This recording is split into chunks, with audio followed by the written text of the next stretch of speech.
9:09 now. You know, when it comes to children, parents want to do all we can to keep them from harm. And one of the issues they face is environmental toxins. Founder and CEO of Slightly Greener, that's Tanya Harris, has been trying to help families understand how to protect themselves without upending their entire lives. And she joins us now to talk about that. Thank you so much for coming in. Yeah, thank you so much for having me. Now, I took a look at your website, and it seems like the intent is to monitor that point where the real world and good intentions meet.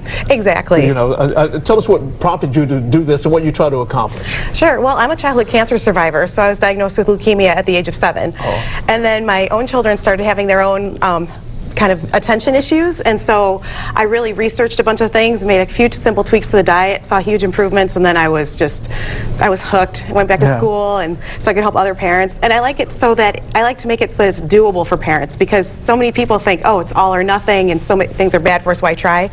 But there are definitely things within our control, and that's what I like to show parents, is that it's easier than it seems. Yeah, give me an example of what you're talking about. Okay, so I like to follow kind of the 80-20 rule. I think it really applies here too, but you can kind of adjust it to 60-40, whatever you can do.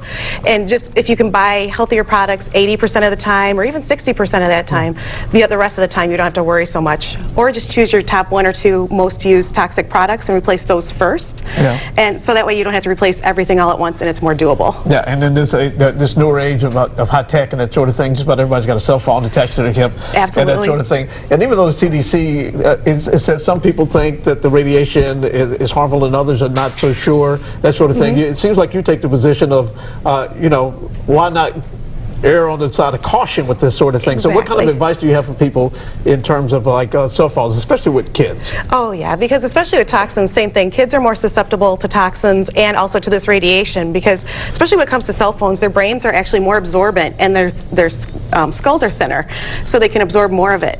But if you can keep it on airplane mode as much as possible, especially if you have children or toddlers who watch videos or play games, keep it on airplane mode.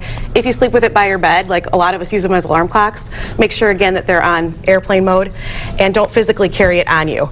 Yeah. A lot of people carry it in their pockets, or girls with their bras. But if you have to, again, carry it on airplane mode. Yeah, I think the point that you make is that children are not little adults. Exactly. That they react differently, and it's better to be err on the side of caution when it comes to something like this. Absolutely.